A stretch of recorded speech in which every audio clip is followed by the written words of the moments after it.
Donc moi c'est Basile, cofondateur et CEO d'Iterative Éducation. On est un studio de jeux vidéo qui se spécialise dans le jeu vidéo éducatif. Alors PlayLearner, c'est une série de jeux vidéo d'histoire. Donc nos premiers chapitres sont sur la Première Guerre mondiale et la Deuxième Guerre mondiale, et la guerre froide suivra. Et en fait ce sont des jeux vidéo sur smartphone et tablette, inspirés d'un gameplay connu qui s'appelle le modèle du 3D Runner, donc comme Temple Run, Subway Surfer et bien d'autres. L'idée c'est d'utiliser un gameplay connu et qui a fait ses preuves pour en créer justement un parcours d'apprentissage personnalisé pour les étudiants.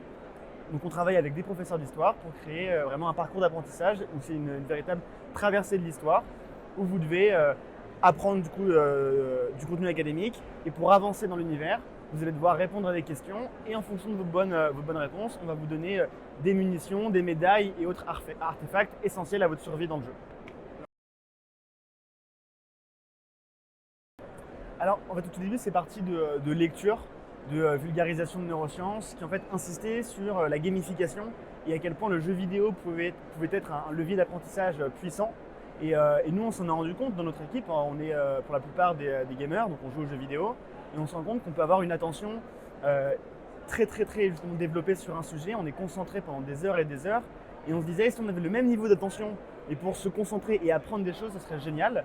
Du coup c'est pour ça qu'on est vraiment parti d'un jeu vidéo captivant, amusant, stimulant, pour ensuite faire digérer la partie apprentissage et surtout pour motiver les jeunes à apprendre.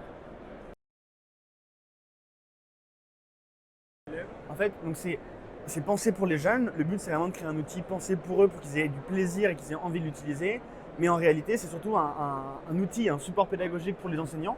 Parce qu'en fait, nous, ce qu'on fait, c'est que comme nous distribuons notre application par classe, on peut en fait, sur notre site internet, visualiser en fait la progression par classe, donc par élève ou par classe, et on peut voir notamment la progression dans l'ensemble de la classe, quelles sont les fiches sur lesquelles les élèves ont eu du mal. Et nous, on fait donc tous les mois des rapports aux professeurs avec qui ont déployé notre solution. On leur fait des rapports personnalisés pour justement que eux, ils aient en fait un outil de pilotage et qu'ils puissent voir en temps réel comment ce que les jeunes et les élèves ont appris leur cours d'histoire. Commence véritablement la partie jeux vidéo 3D, où là le but est donc d'aller le plus loin possible tout en évitant les obstacles. Pour avancer dans cet univers qui va être de plus en plus difficile, vous allez devoir obtenir des munitions, et pour obtenir des munitions, il fallait les récupérer.